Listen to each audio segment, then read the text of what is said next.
Very shortly, Chris Davies from Port Adelaide, and a fair bit of Port Adelaide love on the show today, Rowie, after the conversations with Cornsey. Part 1 with Russell Ebert. This one from Nathan before Chris. It says, my old man always said, you'll hear many things said about David Granger, and most of it is true and not good, but he could seriously play when he wanted to or when we needed him to. Love the conversations with Cornsey. Hard hearing Russell talk for the obvious reasons. Part 2 tomorrow from 3 o'clock. Let's go to our next guest. Port landed Finlayson early. They lost Laddams late, so 1 in, 1 out. Joining us is Port's GM of football, Chris Davies. CD, welcome. Thanks, Stephen. How are you? Good, my man. Did it go to plan?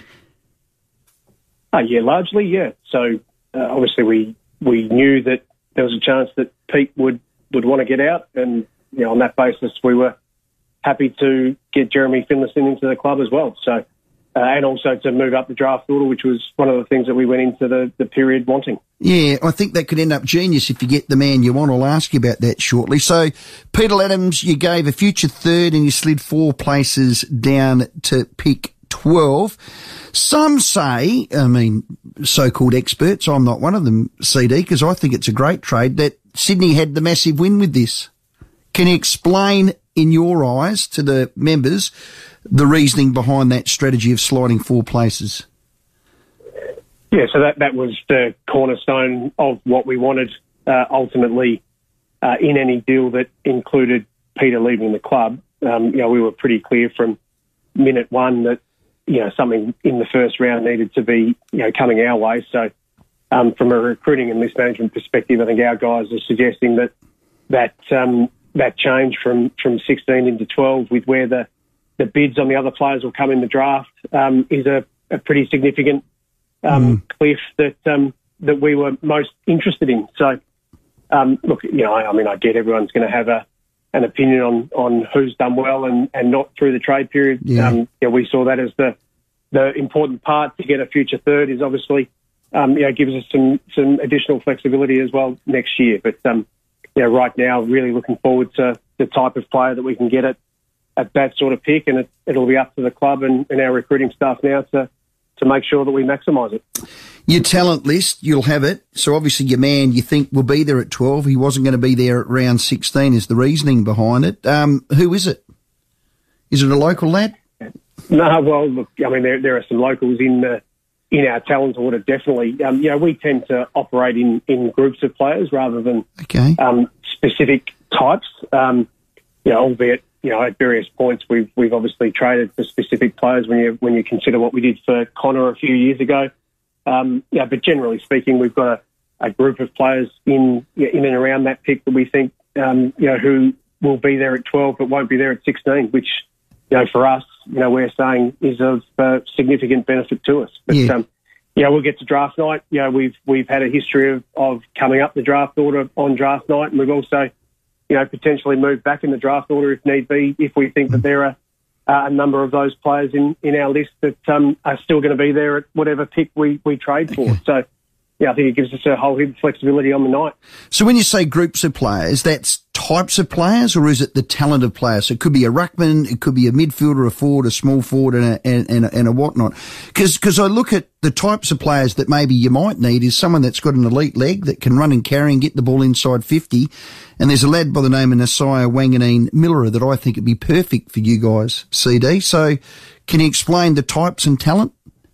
Yeah, what you said there is exactly right. We work on groups. It doesn't necessarily need to be that they're the same type of player in that group. Generally speaking, we'll make an assessment on their talent. We'll group them together, and then if that particular player is there at the pick, there's no doubt that someone with the surname Wanganeen is of interest to the club. But again, we've got an order that we'll work to on the night, and we'll move forward from there. You didn't get a midfielder, did you try? We didn't. We tried during the trade period. We tried all of last year. We're obviously, we put our hand up for Jordan Dawson and we're unsuccessful there. So, I think we tried. But the challenge with all of this, Stephen, as you well know, is to make an assessment as to who is actually going to actually enhance your performance, rather than just contemplate adding depth. Our perspective right now is that, we've got some players on our list, namely, guys who have been picked up high in the draft, who we need to give more opportunities to. So, without wanting to harp on the same names, we've got a guy who was picked at pick 5, a guy who's been picked at pick 12, 16 and 12 in the following draft who we want to give more opportunities to. So, we can go down the path of trading in a player who is being let go, by his other club, or we can actually give more opportunities to the guys that we've got in our list already. And ultimately that's the decision we made. Yeah, I'd support that, absolutely. Amira or Mitchell, were they seriously on the radar? Did those names pop up, or that quality CD? I mean, we saw our club being linked to them, but we didn't have any conversations that were meaningful with Hawthorn in regards to any of their players. I think that was okay.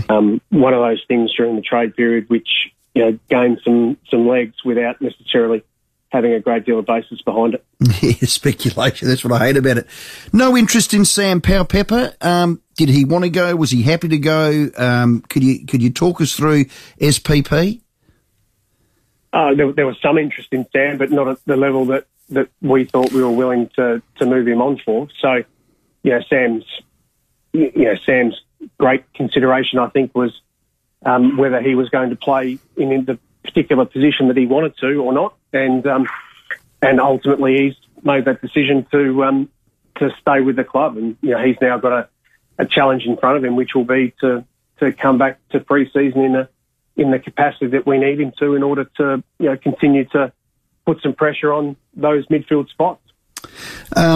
We had Cornsey on the show a couple of weeks ago, and he said Port's after a powerful midfielder that can break forward a stoppage and hit the scoreboard, Petrarca style, and he's right under their nose, and he said it was SPP. So how do you get him motivated to get fit? What you've sounded like in your presser today, you've thrown the gauntlet right at his feet, CD. Well, there comes a time, doesn't there, Stephen?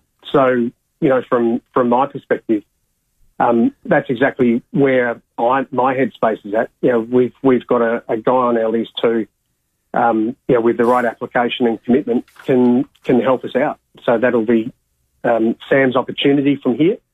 I don't think that through these trade periods, and I think I've said this a couple of times. You don't need to be overly concerned with what happened through this period. When they come back, the guys are generally in the right headspace to come back, and I think Sam's got a fantastic chance in front of him to really press home an AFL career. Is he comfortable with how it all played out at the end? I mean, clearly you would have spoken to him. How is the man, SPP?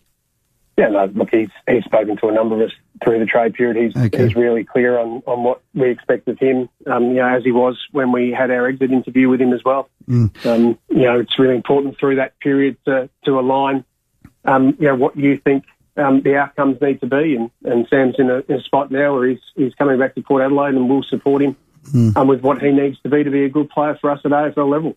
Tough time now because there's list decisions. You've got a number of uncontracted free agents. Did you get any interest from them?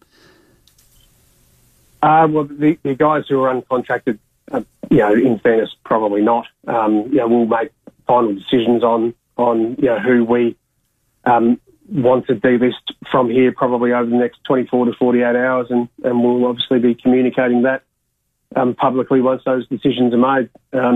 But I think it's fair to suggest that that right now, unfortunately, for those guys who are out of contract, there wasn't a great deal of interest for them from a trade perspective. That doesn't mean that there might not be interest if they would get to a point where they might be delisted by the club. They can look at what their alternatives are from there. Is young Meady signed for next year, CD? Yeah, Jackson Mead is, yep, yeah. Absolutely. Oh, so, he's one of those guys that you look and say that, kicks the ball well on both feet, has an eye for goal, probably, when you look at the last 2 years for a player like him, you had a COVID year in his first year on our list, and then, ruptures his spleen this year. So we've still got some real high hopes for someone like Jackson as well. So, there's enough guys on our list, Stephen. Yep. I'm sure you can see that we want to expose and we think will be the next generation of Port Adelaide midfielders as well. Yeah, he's a ripper, Meaty. Like the kid. There's plenty there. Well done. CD, double thumbs up. Thanks for your time. Good on you, mate. Thank you. Yeah, Chris Davies there, Port Adelaide Footy Club General Manager of Footy. They've got pick 12. Their next pick is 63. Their draft strategy, you've just heard from Chris Davies. And there's no shadow of a doubt, I think they've got a premiership list there. And for the Port supporters that are sending in sip and save ticks, we didn't get a midfielder, we didn't get a Mirror, didn't get Mitchell. Well, here's some names. And CD didn't say, it's not hard to work out. Butters is going to be anything. Mm-hmm. He wasn't sound this year. Nope. Connor Rosie wasn't sound this year. Dersma wasn't sound this year. Now, they're closing in on 50, 60 games. You watch them go to the next level. And Cornsey said it on our show, Sam Powell-Pepper, if you're looking for the Petrarca type, now maybe not as much polish with his leg, but I tell you what, there's a lot of footballers that legs got better the more games they played. He gets fit, lives in the back pocket of Boakey, gets his skinnies down, and God only knows how hard that is. I think there's enormous upside for that midfield. And it needs to be. Because that's what let them down in the final. No question in that prelim, their midfield let them down. Interesting to see how Sam lobs day one of pre-season. He'll be right. He's a good lad. Look forward to that. He's a good lad.